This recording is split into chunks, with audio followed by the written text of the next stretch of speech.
So recording has started. Recording has started. So I'm going to share the screen to the note again. So we discussed about the optical encoder that uses a simple mechanism of converting lights into EMF by using a detector, a light detector, a rotating disc, and a photosensitive semiconductor device. That is a photo transistor or photodiode. And you know, by the principle of operation of a photodiode, when there is a light shining on the PN junction, then it will be forward biased and then it passes a current. The same thing goes for the transistor. The phototransistor, upon receiving light to the base emitter junction, the base emitter junction will be energized, and so the output circuit, that is the collector emitter junction, will be also energized, so the transistor will pass current. So when the disc rotates, it has on and off and on and off passage of lights, and that is what determines when the emitter of the photo detector will work. When it sees the light, it turns on and it passes the voltage at the output. When the light goes off, then it turns off. So we have a triangular waveform as we have here. So the triangular waveform can be converted by means of a spin trigger to a rectangular wave, which now give a perfect digital output, on, off, like you know. So that is the way the optical encoder works. Now, the optical encoder, the velocity that is being measured is measured with respect to time. So therefore, to actually determine the angular position, you can have this formula here that gives us the measurement of the angular velocity in terms of the position. So we have omega I equals theta 2 minus theta 1 divided by delta t. Omega I is the instantaneous angular velocity in radians per second, and delta t is the increment of time between sequential position changes. So if theta 1 and theta 2 are the sequential angular positions, then measured in radians, then we can measure the angular velocity in radian as well by using this simple formula on the screen. I think you can see the formula on the screen. Omega I is instantaneous angular velocity in radians per second. And then the theta 1 and theta 2 is what we have there.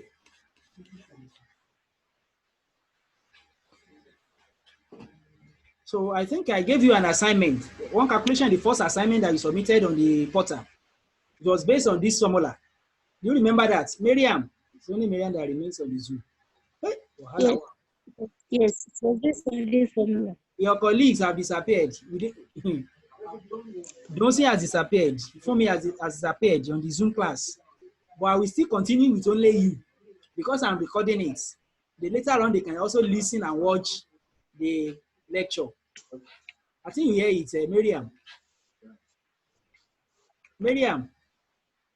Yes. Miriam, you sent your own assignment, that first assignment by WhatsApp. Abi? I can hear you. You sent your assignment to my WhatsApp? Yes, I sent it on WhatsApp. It was empty PDF that I submitted on the portal. On WhatsApp, yes. I've graded it. Yes. I've given you your score on the portal. But I don't know, it's like you people cannot view it. I've scored you. I scored 3 of you submitted through WhatsApp instead of submitting directly to the portal. Only 3 of you submitted to my WhatsApp, but I've given you scored on the portal. I've given you scores. So that is that about assignment 1. Assignment 2. Did you do assignment 2? Miriam? Yes, I've done it. I've submitted. You submitted on the portal? So I've submitted the assignment. Yes, I have graded that one too. Yes. I've graded it. So the next thing will be tests on the portal as well. The day we are going to have tests, it will be on the portal, not on Zoom. I'm going to do the test on the portal. You hear? Okay. By God's grace, it will be next week.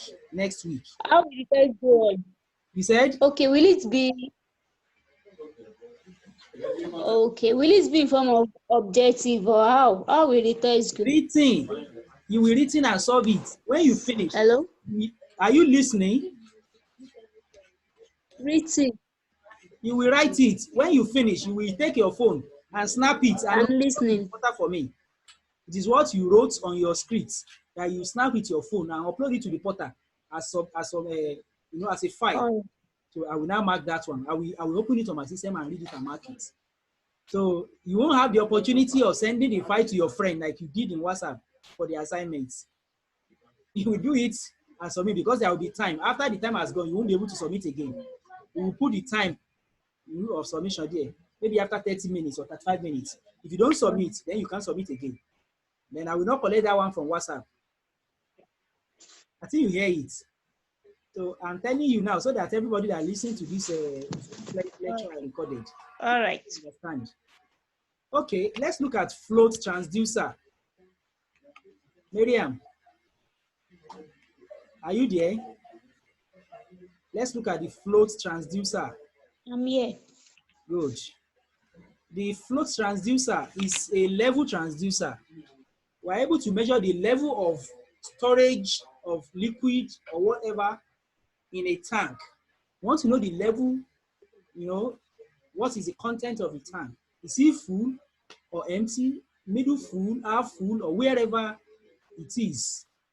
So we can use a transducer to determine that. And that is why float transducer are developed. They are simplest method of measuring continuous position, that is height. Okay, Miriam, can you hear me now? The network fluctuated, so the host disappeared from Zoom.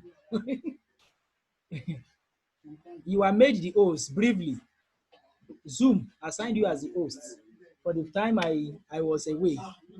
But now it has returned the host back to me. Miriam, are you there?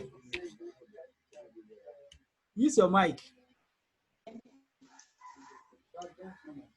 Are you there? I'm Good, good. Yeah. Which network are you using? Which network are you using? network. Eh? Glow network. Glow. Why don't you try another network? This one is Glow. always fluctuating. Eh, Miriam? All right. This one is Maybe always fluctuating. during the next class. During the next class, okay, you try another network. Good. I trust you. You will always come to class. I know. Among the 2 or 3 people that will usually come, you are among. Even though your network is always fluctuating, your phone will be disappearing and reappearing again on the Zoom. I know, but you will always come. So it's only you that remains. So I want you to know that Donson's phone has disappeared. Fumi's phone has disappeared. So I will continue for about 5 minutes or more, then we will stop the class. You hear?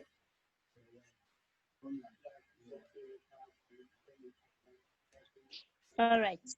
Okay. So I want to share the screen back to the notes. I want to share the screen back to the notes. So I was talking about the float transducer. You can see it on the screen now. We have the float transducer. You have a tank that contains a liquid. So we have a transducer that is in form of float, that is floating on the top of the water. So that transducer is connected to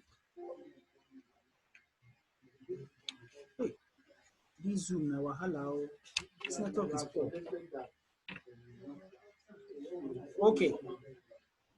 If you check the diagram on the screen now, you will see a rotary potentiometer attached to the bottom of the tank, whereas that is connected to a float on the top of the liquid.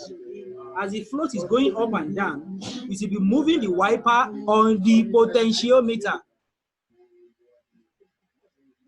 See, moving the wiper of the potentiometer. And so when the potentiometer changes position, the current in the circuit changes. And so the change in current will be calibrated as the height of the liquid in the tank. So you see the level or height by the right side.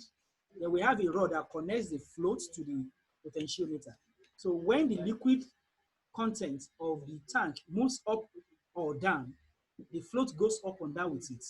Just like if you remember the WC in your house, there is a tank that contains water there, inside which there's a float, something like a ball that is staying on top of the water. That is called a float switch. And so when that float comes up on that water, it closes the switch that brings water into the tank. So once it is full, the water stops going into the tank.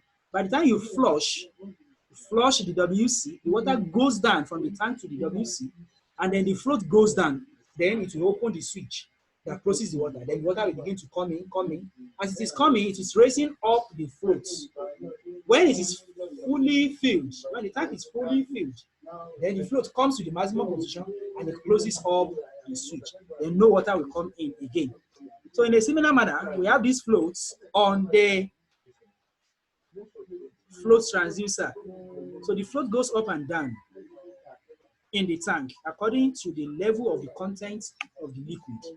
So when that is happening, then there will be change in resistance of the potentiometric device. So the rotary potentiometer will change device, will change position, causing a change in current. And so we are going to calibrate that device, the current that is being measured, as the height of the liquid. When the liquid fill the tank to the full, then there will be highest, there will be little resistance on the potentiometer, and there will be highest current, maximum current on the circuit. And so maximum current will be regarded as full of the tank, total height of the tank.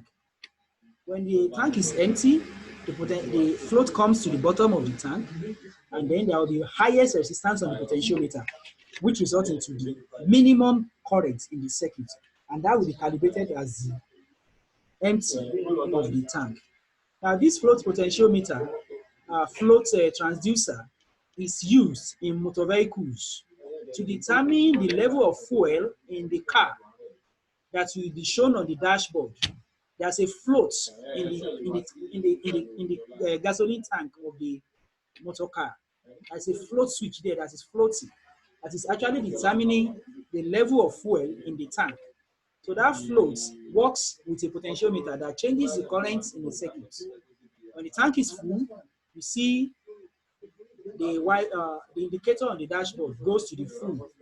That is, there is minimum resistance and maximum current flowing in the circuit. So that is the simple method by which it works. Miriam, I don't know whether you have questions. I want to stop. Do you have any question? I want to ask a question. Yes, ask your question. Hello. Hello, Miriam, ask your question. Is the float transducer, is it the same as a float switch? No. No. Float switch. A float switch. I use float switch to explain what I am teaching. A float switch is that switch that we use in overhead tanks or that we use in the WC in the house. There is a tank behind the WC where water is stored to flush the toilet. The switch there is called a float switch because there's something like a ball. If you open that tank, you see something like a ball that is floating. That is the float. Now, the overhead tank that we use to store water in our house, we can also use the same switch to stop water coming into the tank when the tank is full. That is the float switch, but that is not the float transducer. But they are using the same method of floating. And that's why I brought it so that you can easily understand it. They are using the same method of floating something to do something. But the float switch is not actually the float transducer. Did you get it? Yes. Miriam, did you get it? All right. I get it. Yes, I get it. At all. No more question. Okay. So remember, there will be tests next week.